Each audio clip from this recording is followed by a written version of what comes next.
Good evening and welcome to Pain to Power Leading with Love. My name is Maria, aka Brown Girl Interrupting, aka BGI. And I am so excited to have all of you here with us today. This show is produced in association with the I Rant Network and the Ranchers Union and Better Minds Interrupting. And today we are talking about taking pain and turning it into power and leading with love.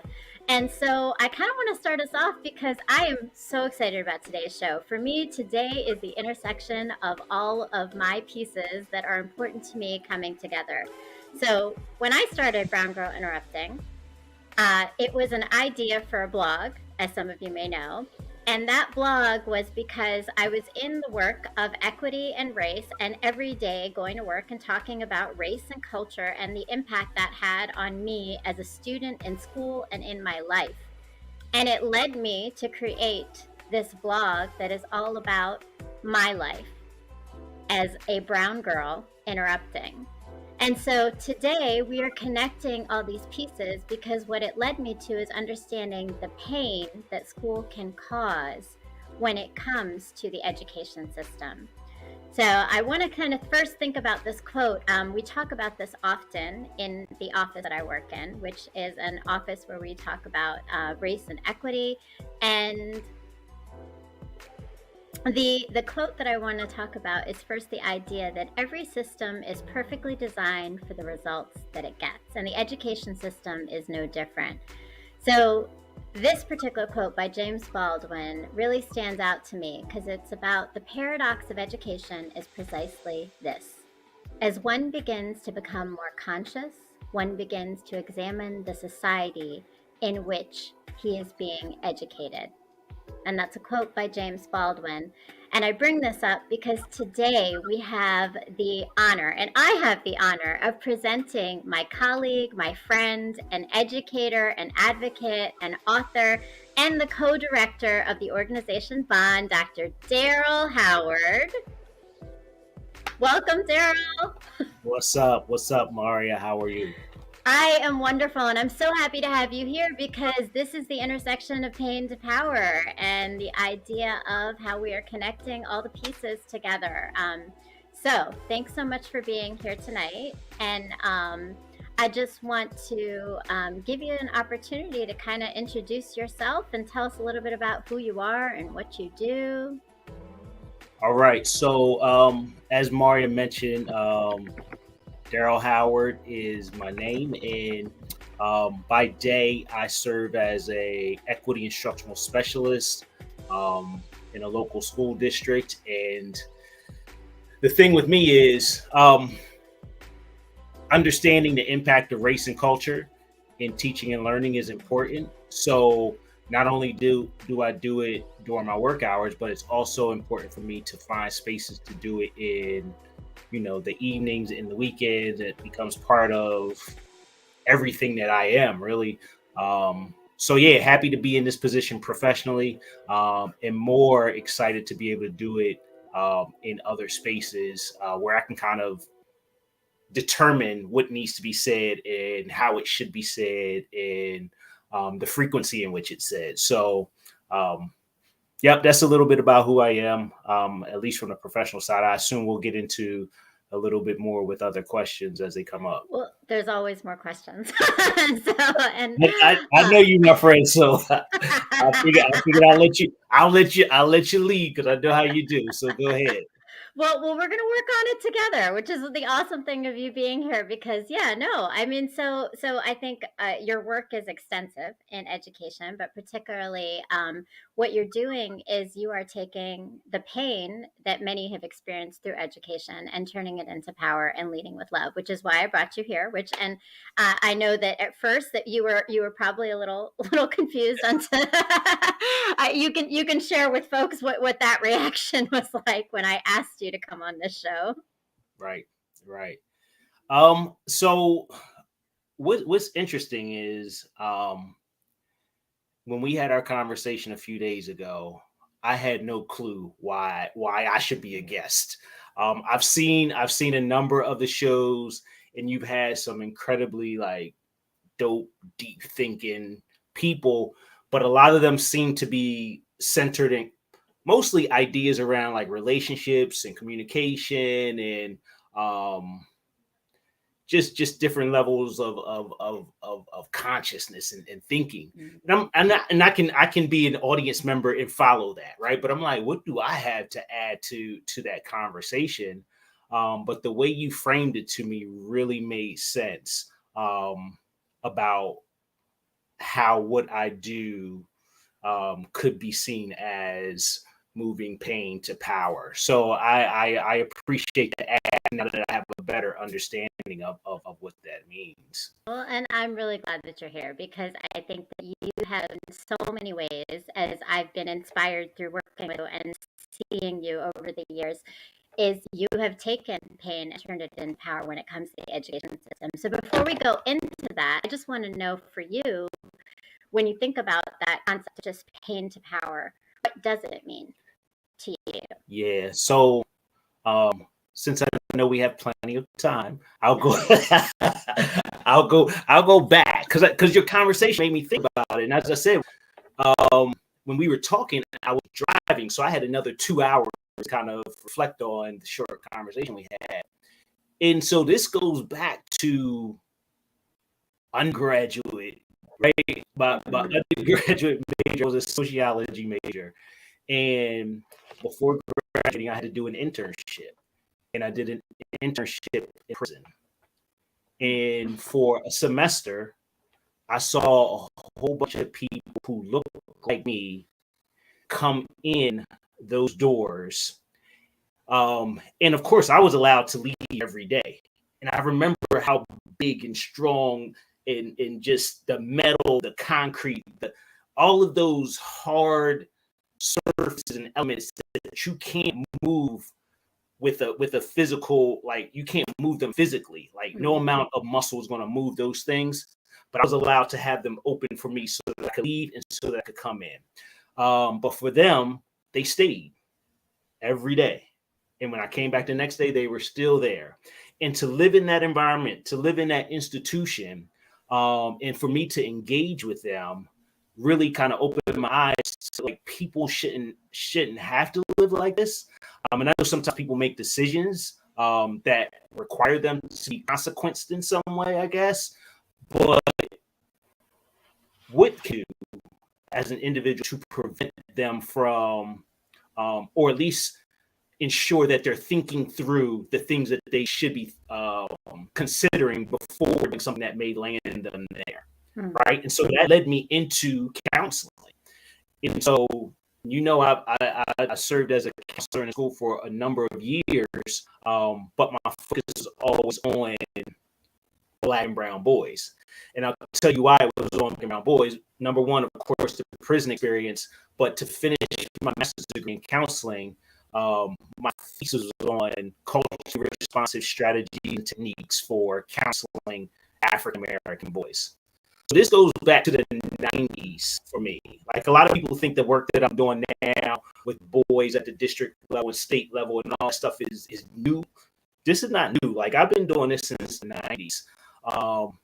And that's really about taking pain power, because I saw the pain in individuals' humanity being stripped in that institution, and how can I do something to change that dynamic? And that's kind of where I am now. It still feeds me today, and that's why I was like, okay, maybe I am an appropriate guest for this, because this feeds me every day outside of my own family, like serving, thinking about, writing about, teaching about, praying about Black boys is what I do at the top of the morning and at the end of the day. It's everything that I do outside of my own family. So yeah, so it made sense to me. It made sense to me. Well, thank you. And I think the way you just you pulled all that together, right? That definitely outlines the idea of pain to power and how counseling was your entry point. But I'm gonna track this back a little bit further than the 90s, because like you said, right? So you saw people who looked like you, and that was kind of something that connected you. But when you think about yourself and you think about just experiences of Black boys in education, from your story of friends and things that you saw, how had that also influenced the things that you are now doing in your work in education? What's that connection for you? So the connection for me with that was, um, or is to what's the quote? Some people attribute it to Frederick Douglass. Some people say it's not his, but they say it is easier to build strong children than it is to repair broken men. Mm. When I think about like my upbringing and I think about the role of my father as like a model, but I still think about a number of choices that could have turned out really bad for me, even though I still had a model. I had somebody who did everything right and showed a level of consistency that I still applaud to this day. Um, there were some things that I needed to learn on my own, but I think about like, what if I didn't have that? What if I didn't have that? Because there are many who don't. And then how can I step in whatever I have to offer right now to be some of that. Like what are they called when you do bowling and you have the rails that come up for Oh, kids, the the bumper bumpers, rails. the Yeah. bumpers, So right? like in what capacity could I serve the bumper rails for individuals who have none of that? So that's why I seek to do the things that I do for our young boys, because I know I had some of that in my life. I know I had those bumper rails, but I still know that I made plenty of mistakes that could have been a lot worse. Um, Mm. so yeah. No, but that's huge though. I think like even just that reflection on knowing what you had and how it impacted your trajectory makes a difference, right? Because that's what many young people, and even some adults, right, don't have those opportunities for. So when you say it's what you do, tell me a little bit more about like what is it that you do? So counseling, but what do you think specifically is the way that you approach those relationships in counseling and the work that you do in counseling that addresses this need to change the system and change the impact? So when I was first in education and I started out as a school counselor, I tried to do everything myself. And now, being much older, wiser, more experienced, and having access to some resources, I'm realizing like this is it. Like, to change the game, there has to be some institutional shifts that happen. So that's my focus right now. You're familiar with the work that I'm doing with the state and the research that went into that to try and find out, okay, these are the 15 most important things that need to happen in schools for Black boys. And then sharing that across the 24 districts in the state. And then saying we're going to have pilot schools from those various districts to try those things. And then over a period of 3 years, we're going to study those things. And then after those 3 years, we're going to say what worked. And then that should be happening in every single school across the state, opposed to me just saying, okay, well, I have this leadership program for boys and I meet with them, every other Saturday, and I'm impacting, could be 50 students on one morning, and it could be, up to 200 students, depending upon the type of event that we might have. So I want to stay on the local level, of course, because I think that hands-on work is incredibly important and it keeps me fresh and it keeps me connected and I don't lose, hopefully, the touch. But the institutional work has to happen if we're going to be able to see some type of shift. I like that. I mean, and that oftentimes I think for a lot of people in education, particularly, as that's our conversation, right, is that it starts with those pieces of just what can I do in my everyday? What can I do in this smaller space? But when you realize that the structures are what needs to be impacted. That's a different step, and it sounds like you've definitely taken that. And speaking of which, in addition to what you're doing for Black boys through and MSD would be the Maryland State Department of Education, which Daryl is working with on these at the 15, and break it down one more time for us, the 15 pilot schools. pilot schools, and Mm-hmm. specifically you're finding ways that we need to transform education for our Black boys. Yep. And before we actually go into, I want to talk a little bit about what you're doing also with Black and brown men in education as well. Mm-hmm.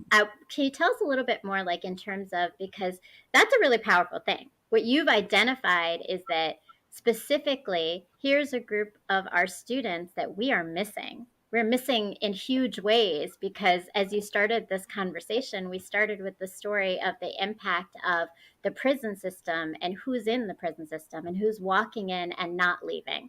So connecting that back to our boys in school, what is it specifically that's not happening for them, and what is it that needs to happen? And I know you have a lot that you're going into with the MSDE, so if you synthesized it a little bit, like if you could think of some core, you and I always talk about this, right? What are the key things that we need to work on to really make an impact?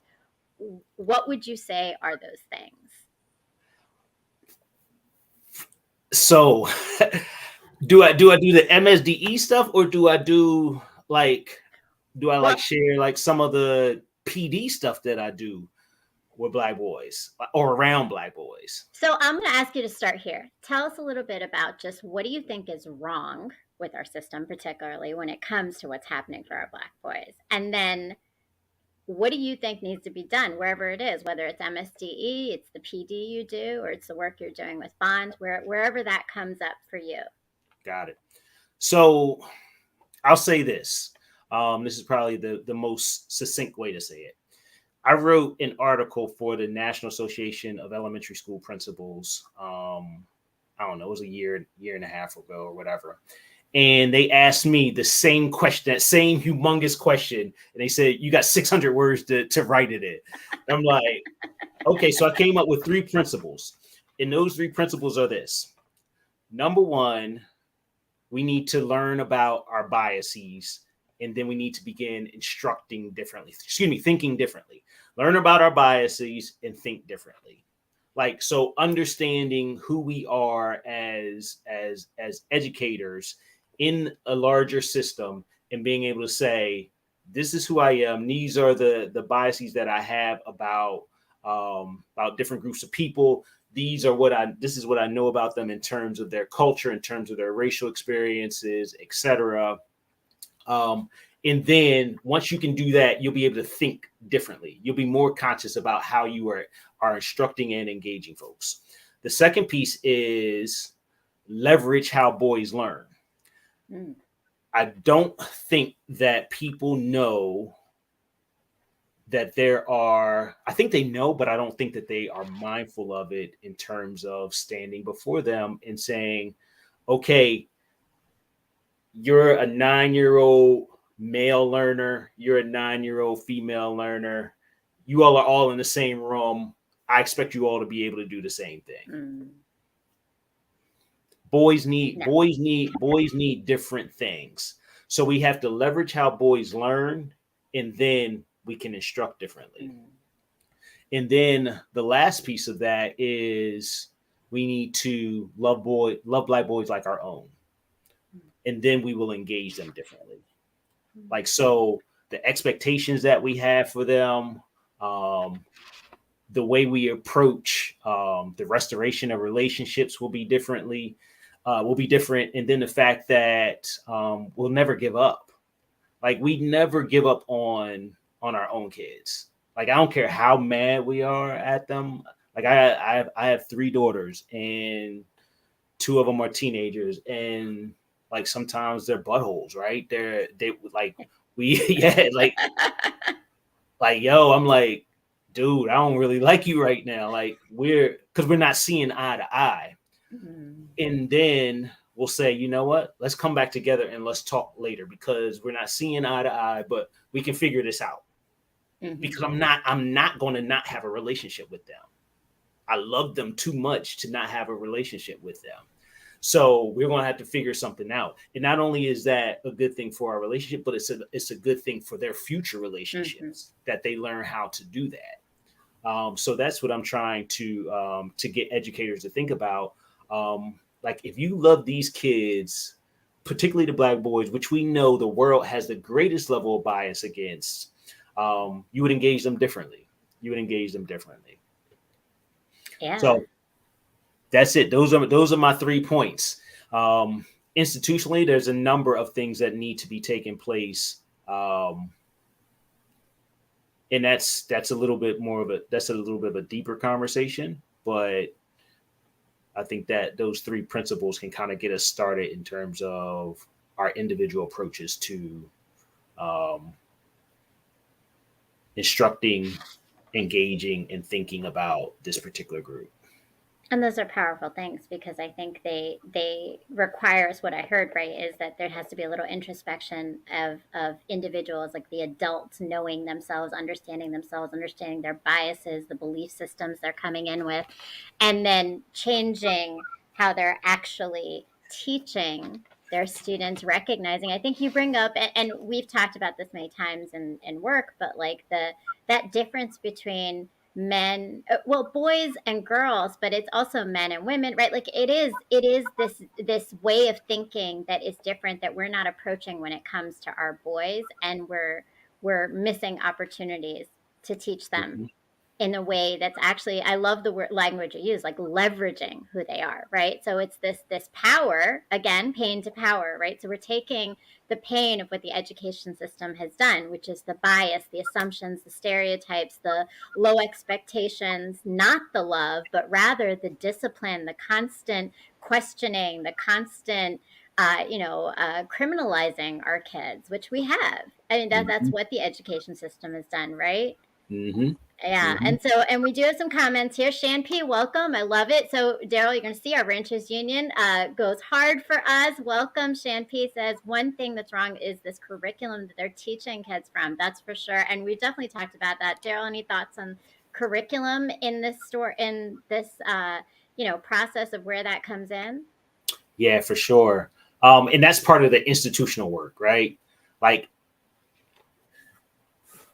from the district level, or from even from the state level, then the district level, like they make decisions about the type of textbooks that will be used in the curriculum that is brought into the school district, um, and who's making those decisions and who's part of that process. I remember one time being on an email thread. It was probably about 30 English teachers, and they had a number of texts in there. I think it was like 30, probably about 30 different texts, 30 different teachers on there, and um, everybody's like, okay, I agree with this list. I agree with this list. I agree with this list. And then one person Mm, said, hold on, I don't see one diverse author on here. I am not signing off on this, because if I sign off on it, then that's impacting an entire secondary level of education and the experiences that students will learn about in the classroom. So this one person pushing back against an institutional recommended list turned to be the thing that came to be the thing that turned the dynamic in the text that were allowed for that particular mm. year. So it can happen in individual circumstances, but I agree there needs to be individuals who are looking at the curriculum with a different lens, to be able Yeah. to make sure that that gets headed off much earlier than that. Yeah, definitely. And we would definitely, I concur with that. And I think that it there's so much to it, right? It's the text, but it's also how we're approaching the teaching with it too. And welcome, Mr. Jones. Welcome here. Good evening, kings and queens. Appreciate you pulling up, and welcome, Steph. Love it. Steph got jokes is with us. And so Daryl, you have taken, so we talked a lot about your work with Black boys, and particularly in education. But I want to talk a little bit more about Bond. So tell us a little bit about what Bond is and how that is another element of the work that you're doing to lead with love, because you're really creating those leaders with love, but also supporting those leaders. So Yeah. tell us about So Bond. Yeah, so Bond stands for Building Our Network of Diversity, and it's a nonprofit organization that's focused on the recruitment, retention, development, and empowerment of male educators of color. And so, our I guess our theory of action is that um, if boys had better experiences in school, many of them would maybe want to become teachers. And if black male teachers had better experiences in schools, many of them would want to stay teachers. So Mm, we're always thinking through like how do we continue to beat the drum to improve and increase that number of 2%. Like nationwide, the teaching profession, only 2% of the educators are black men. And we know that our school system is much more our school systems are much more diverse than that. So what are we doing about that? And mm, until the state, until the district, until the country decides that there's value in this, we're going to continue to be the individuals to beat the drum on it. And there's a number of organizations like this across the country, um, and it's picking up steam. But it will take time. We're not going to we're, like black male teachers aren't hiding somewhere. mm, We need to ensure that we are simply asking the question, like, when's the last time y'all, like the audience, when's the last time the audience asked, a black boy, hey, would you ever become a teacher? Like, what would mm. be cool about becoming a teacher? I think it would be great. Like, you're real smart. You're super, persuasive. People listen to you. You're like, but we never say that to kids. We never say it to boys, particularly. So No. they don't think that the teaching profession is for them. And we know that like the research is clear. Like black students in general who have a black or Latino male teacher in between grades 3 and 5, they did research. Grades 3 and 5, if they just had one, that increases their chance by like 50% to not only graduate but to pursue higher education. That should be enough that we see that type of difference in the trajectory of one's outcomes. Mm. Um, so that's what our work is with Bond. Um, like Well, one thing that kind of stood out to me when thinking about like the work that we do with Bond though. I wrote a white paper. I think it was like 2017. I kind of like captured some of the thinking of many of the Bond membership, and um, I came across this quote that said, "Black and Latino boys will spend the majority of their K-12 experiences under cross-gender and cross-cultural supervision and instruction." mm, Like, so what does that mean? Like, mm. spending your entire K-12 experience under cross-cultural and cross-gender instruction and supervision. So the eyes that are on you all of the time. Let's say if I'm a white woman, then like where are the gaps that exist? Because I don't completely understand your racial and cultural experience, and I don't completely understand your experiences as a boy, right? Mm, So mhm. it's so many gaps that just exist right there. Like with her son, she may be able to see, hey, I know he's a boy, so he maybe do some things differently than I do, but at least I understand that racial and cultural experience. Right. So is that type of dynamic, and those are things that I like thinking about, and I'm curious about, and I want to put out there so that we ensure that we're doing as much as we can to change that dynamic. Well, that's the intersection of sociology for sure, right? And how we work as individuals and people and thinking, and that's really powerful. I think a lot of things you just mentioned in terms of that cross cultural and cross gender example is it really does make a difference. So I'm just curious to know, like, more in that way, like through Bond, and Bond started smaller. It's really, you didn't hype it up as much, but I know you've done a lot with Bond. Come on now, like it. I mean, you're national. You're doing work all over. There is a podcast. There's a website, and all those links are here as well for you to look at. But I want to know, what are some of the things you've learned from the men in Bond that's helped continue to drive you, but also that's continued to be like kind of these challenges maybe that you didn't realize were happening in the education system that maybe have come up? So for me, Bond is it's a like when we talk about change has to be institutional. Like Bond is an institution. So all the stuff that people are cautious of or apprehensive about in their normal 9 to 5 job.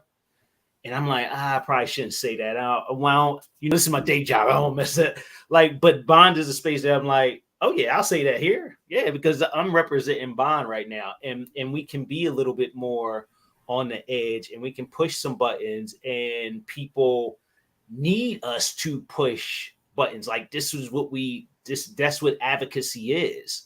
So we sit in a space where we can push the buttons, and I think that's where that friction is where the social change begins to occur. And I'm fortunate enough to be in a number of different positions that are institutional now.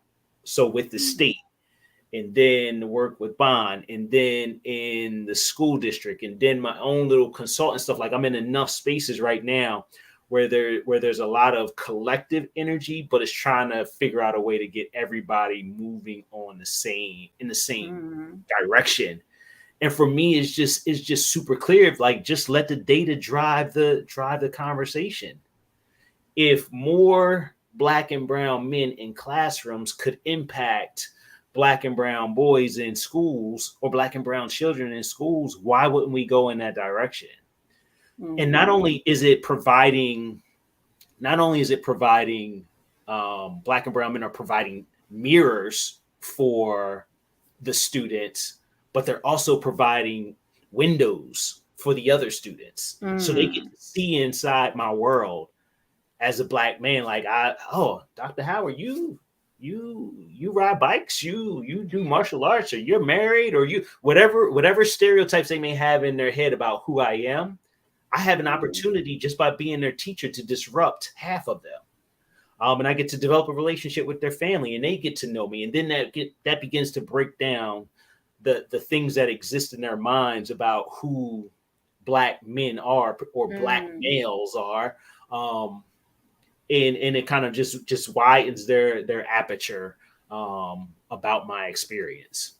I love that though. Like, I don't think I've ever heard that connection between windows, mirrors, and the windows and mirrors that we put in education to the actual people that are standing in your classroom as the windows and mirrors, right? Like we often talk about it in curriculum and other things, but not in individuals. And that does definitely change and shift any narratives, right? Like you're breaking stereotypes, you're breaking assumptions, and you're building relationships. But I also I think what thing stood out to me, because it sounds like, and I'm going to say, I know some of the folks in the chat right now, and I know there's a lot of Black males on here, not necessarily educators, but one of the things is that the Ranters Network comes together, and I hear these Black men all talking, and I can say Ja's one of them as well, our producer here. But they come together and they find this collective space to then kind of talk about these challenges that come up. And it's something that a lot of Black men need, is that community, that collective space. And the power is that Bond is not just that collective space, but it's like movement pushes from there, right? So then you're strengthening the backbone to be able to then walk into spaces and start creating that institutional and transformational change. And I've worked with several of your Bond leaders in schools that I've supported, but also know them as friends. And there's so much power. I've gone to some of your events. There's there's amazing work being done. And the great thing is Bond is now doing it with a lot of young boys. That's part of it, is that you're starting this really early with a lot of young boys, which is amazing. I want to hear a little bit more about that, but before we do, we're going to take a quick little commercial break. And as I said, I am a blog writer, and because you are a writer as well, and we have definitely shared some of my pieces with you before. And so we're going to hear a little bit more about my blog and my writing, and be back in a moment. Hi, my name is Maria, but you are soon going to know me as Brown Girl Interrupting. And what I mean by that is that very soon, hopefully, you're going to be following my blog. I am a writer, and I started writing because I was married, I had children, and then my life changed when I separated, and I did a lot of learning and reflecting and growing in that process of change, because change always leads us to that. And I've decided to share that with the rest of the world, because sometimes hearing that someone else is going through the same thing as you, or understanding and putting words to the feelings and experiences we're having, helps us to heal from them, or grow from them, or learn from them. And so that's what my blog is. It's writing about life, healing, relationships, parenting, dating, marriage, pain, love, mistakes, growth, and coming out whole still in all of it, as a human, flawed, but always open to new things. So that's my life, that's my journey, and it's written in this blog. But my hope is that you are going to go to www.browngirlinterrupting.com and join and subscribe to the blog and read all about my story, to help you maybe gain some perspective on yours. All right. So I don't know, Daryl, if you've read any of those blog pieces, but there are quite a few for everyone to check out. Please, if you haven't done it yet, go subscribe to my channel, www.browngirlinterrupting.com, and read the pieces. I go all the way back. I started this in 2020, and as I said, I started it as a brown girl because, and it's funny because I actually just had an experience today where I realized my brownness and the intersection of my interrupting were kind of combined, in that I am always balancing my own identity of being brown, being a daughter of immigrants, and trying to navigate my world as a parent in relationships, in professional spaces. And so that is my writing, that's my blog. And yeah, Daryl, I don't know if you've read any pieces that have stood out to you that you want to share, or well, actually, you led a whole conversation once on one of my pieces. I do. I remember that. Now, I don't want to. I need to get caught up on some. Well, you can go and catch up. I actually just recently posted some poetry pieces, and I've got a couple of new ones that came out a few weeks poetry ago. now too. I do a little bit. I do a little bit. Some, you know, a little bit of everything. I get around.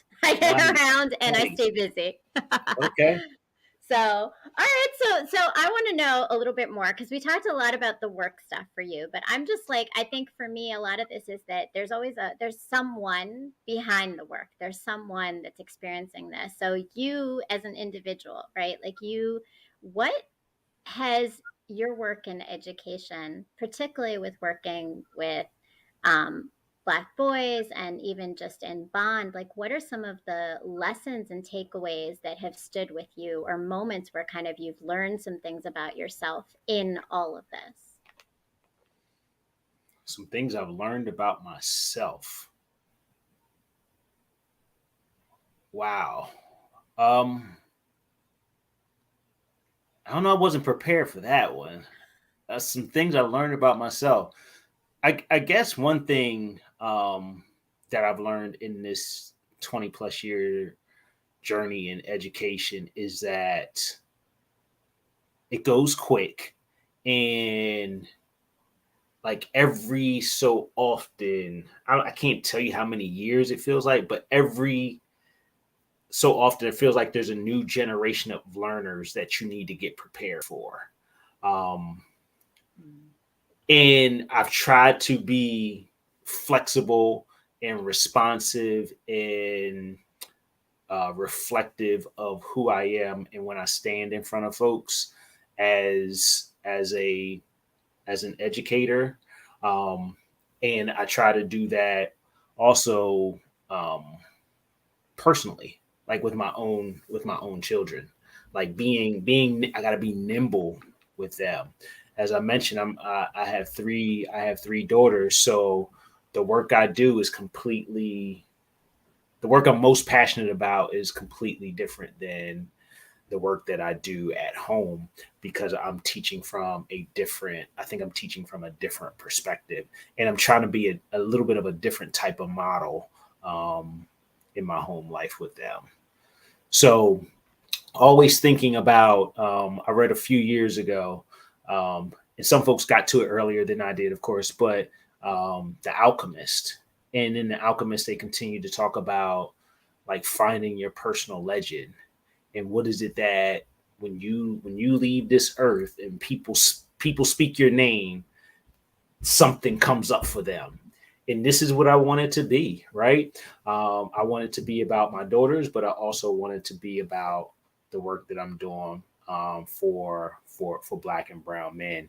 I think the like when I think about, and I mentioned data earlier, like I'm just always troubled by statistics that say you are the best in all the worst things and you're the worst in all of the things that you need to Mm. be the best in, Yeah. right? That's and Yeah. that bothers me. And I know it's not the fault of individuals, but I know it's quite intentional. And so in my Mm. marriage, in fatherhood, in work, every single day I'm just defying stereotypes. That's my goal. And whatever vehicle I need to do it through, that's where you'll find me. Mm. So if it's bond one day, if it's equity unit another day, if it's MSDE another day, um, yeah, I love it. that's how I roll. Yeah, well, I love it, and I think, like you said, you're defying the stereotypes. But you talked about your relationship with your daughters, and I want to say, and I think we started this conversation earlier, is that the way we met, the first time we met, was actually working on a training Mm-hmm, called Black and Brown Girls. mm-hmm. And I remember that you said that you were a feminist. So I'm curious to know how much that has to do with the way that you lead in your home with love and what that looks like for you. Like when you say I'm a feminist, what does that mean to you? And It's like hard. how does it come out? Yeah, and it's not easy to say out It's loud sometimes too, I hard. imagine, like and what that looks like. It's hard. It's hard. It's hard. I can't stop saying how hard it is. Um, because the paradigm shift is so different. I would think for many that you can't really even comprehend what you're seeing or hearing. Like I give my daughter space to do a lot of stuff. Like, and when we're having conversations, I'm telling them like, yo, push back. If you don't understand what I'm saying to you, disagree what I'm saying Mm, with you, then push back. But at the same time, that has to be tempered with, yo, I'm your dad. Like, like make sure the yeah. tone is okay, right? Don't come too hard. But I want you to push back on the ideas. If you think something doesn't make sense, then let me know. Like for instance, I'll give an example. I think my oldest daughter is around 14 at this time, and she was like, can I take, can you take me to the mall? And I Mm. was like, nah, I'm busy right now. I got to do this, got to do that, blah, blah, blah. She said, can I take an Uber? I just, I just started cracking up laughing. Like, are you kidding me? Heck no, you can't take no Uber. Um, and so she was real real calm and cool. She said, if you had a 14-year-old son, would you let him take an Uber? Oh, she went hard. Now, do your And daughters so my pull mouth that was out like this. I'm often? like, and so I'm silent. She said, and so she had the audacity to say, "Your silence, your silence is speaking to what I'm Oh. trying to get you to understand about how I'm feeling right now." And so we had a conversation, and I told her, I said, first and foremost, I said my inclination to say no is based off of being a father. I said, but as a man, I need to be mindful of how you are interpreting, like, the fact that maybe it's being communicated to you like, I don't think you're responsible enough. You don't have the autonomy, to the self autonomy to be able to move throughout the world on your own. People can easily take advantage of you. It's like all of the messages she was getting from a male female view opposed to just the dad daughter view. And so I'm always trying to think through how to give them, or how to help them find their voice as authentically as possible and still maintain a father-daughter relationship. And some days I just some days I just have to just stop things and just say, no, this is what we're doing. But I always want to be cautious about that, because I don't want them to get in a relationship one day and them feeling like they have to respond because the man said this needs to happen. Like, it should be a partnership. And I'm trying to teach them about partnerships. I love that, and I think the intentionality of that parenting style, and I have the opposite, right? Well, except for a daughter, I do have a daughter, but I have three boys, right? Like, so you have three girls, I have three boys, and that dynamic though of being a mother with boys and what that is, because you do have to kind of consider, like, how is this person through their lens taking in what I'm saying, because that is different, and are they seeing what I need them to see. And for me, I mean, I'm raising men, so I think for me, it's always like, how do I make sure that they're the good men in the world, right? Like, there's a whole Right. lot of not so good men in the world that Yeah. I've experienced. So I'm always trying to push them in that direction, but it's a challenge. And so we're coming to the end today, and I appreciate you sticking with me for the full. So if y'all what you don't know, the backstory and the back details of Dr. Howard here is time. Time is of the essence all the time, and when you work with an interrupter, time, time is often is fluid for me. Right. So to Right. stay here for a full hour was a lot, and he was willing to do it for me, so I appreciate it. Yeah. But before we end, I want to know, like, just your last messages of the idea of leading with love. Like, what is the power in leading with love to you, and why is it so important that that's how we move through things and do for others? I'm still kind of stuck in the pain to power. Like, I can't let that go. Um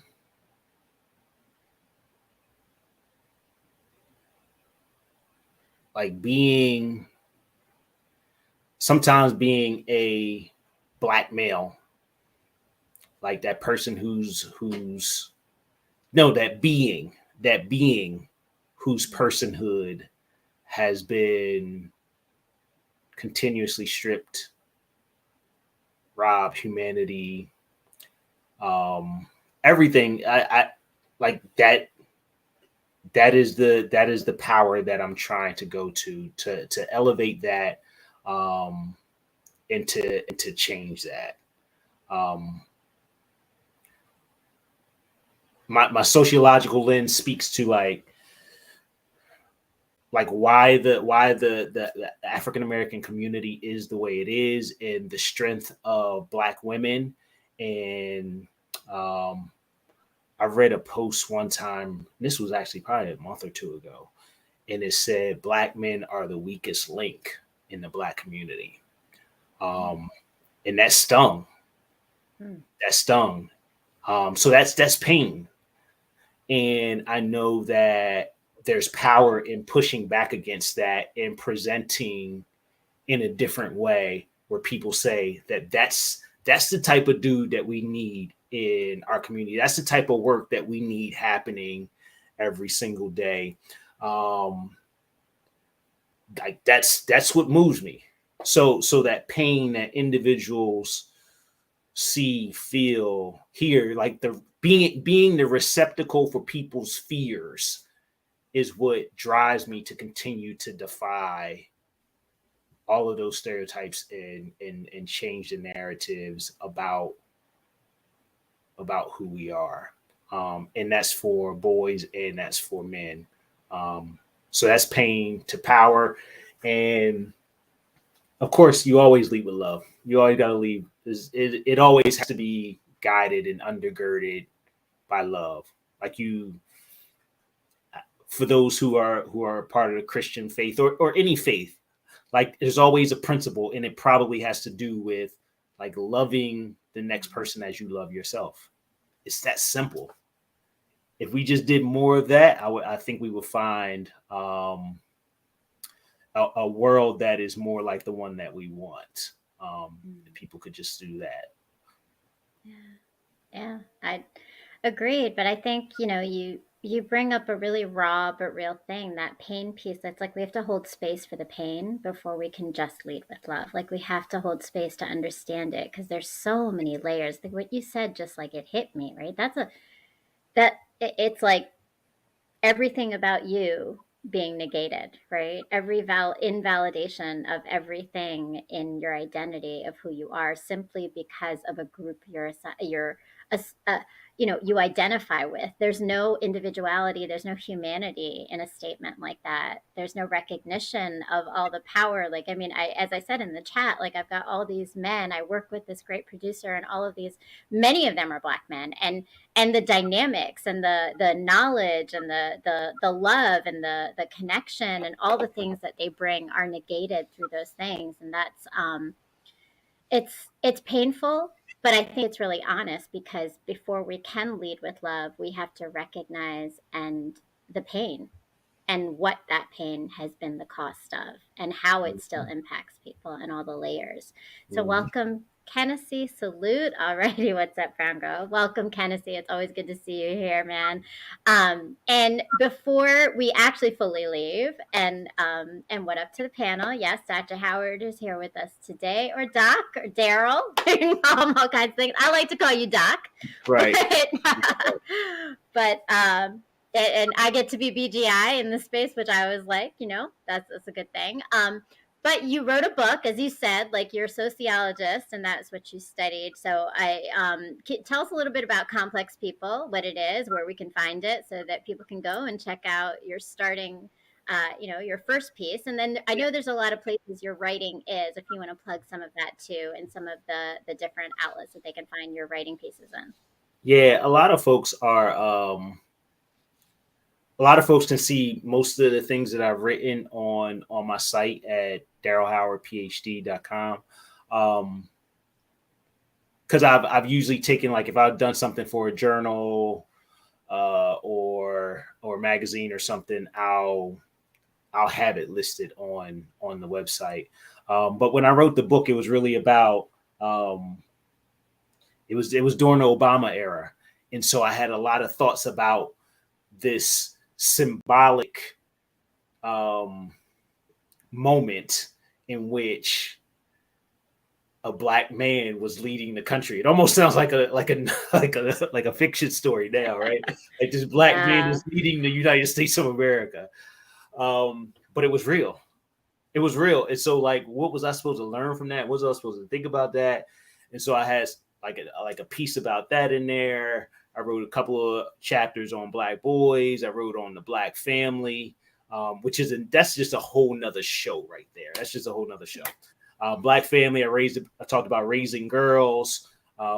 So a number of different educational and sociological insights in that text. And I'm pretty proud of that, because a lot of times you can get on these things and you can talk and you can talk and you can talk, but until people are able to kind of digest and reflect on what you said privately, So you give them something that they can kind of chew on privately. I think it's incredibly powerful. And so that's why I'm starting to plant some seeds for my next project, because that has to happen, because I have a lot of new learning since this text right here. I love it, and I'm looking forward to the next big project coming up. And you definitely have to go check out Daryl at his website. Please, if you are or you know of any educators of color, but male educators of color, go and check out Bond. The network is strong. The network is national. They have a lot of amazing things. The podcast, the website, anything else that you want to plug in on Bond in there too as well. What do we have coming up? Well, we just had our big weekend long academy, so we're still kind of recovering from that. But I'm sure we'll be doing some things over the summer, and our work with our Boys Institute continues throughout the year. So we're always rocking and rolling, doing something. Even if brothers just want to come and just hang out in one of those spaces, just decipher, just sitting in a circle and just chopping it up and getting to know each other and the individual experiences that we have and what we're trying to do to move this work forward. I love it. It's beautiful, and I'm looking forward to hearing more. And I will definitely spread the word once I know, as I always do, plugging in. Daryl, thanks so much for coming. I mean, you lasted the full hour, and even a little bit longer. And look, no, I really appreciate you. I appreciate, I just have to say, honestly, like, I am inspired and learning from you every time we work together, and just in watching all the work that you do and in the networks you've created. It's a beautiful thing. And I'm grateful to be on the outskirts of it in looking in, and sometimes having the opportunity of coming in as well. So thank you. And I just want to hopefully lead everyone with the thoughts of what we talked about, right? Is that we have to be critically conscious of everything around us. And so my wheelhouse is education. I brought those two things together on Pain to Power, Leading with Love today, because I do believe that there is power in the way that we learn, and knowledge can transform the way we see things, whether we are children and school, or we are adults and we are learning and healing and growing. And so please continue to stay on this journey with us. Follow Dr. Howard, but also follow me. Subscribe to the channel if you haven't yet. Click the link and the little like button. Make sure that you get all the notifications, because I am on this journey of building the collective of and healing ourselves from pain to power to lead with love. And I won't be here next week. It's a Memorial Day break, so enjoy your Memorial Day weekend. But I will be back on June 5th, Sunday, June 5th at 9 o'clock with Brandy Klingscale, who is a chef who is doing some tremendously amazing things through Soul Good Kitchen, of connecting people through community and food.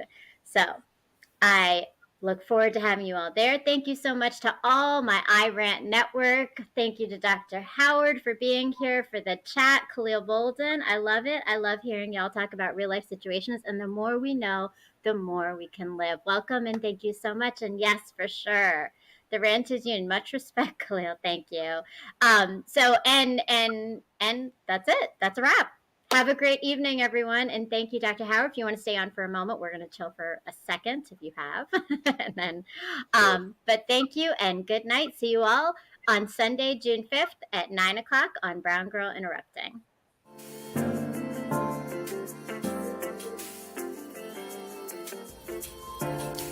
My world has slowly crumbled around me countless times, and every time I rebuild with the pieces I've been given to birth something so transformational and beautiful that no one else knew might exist before it was shown to them.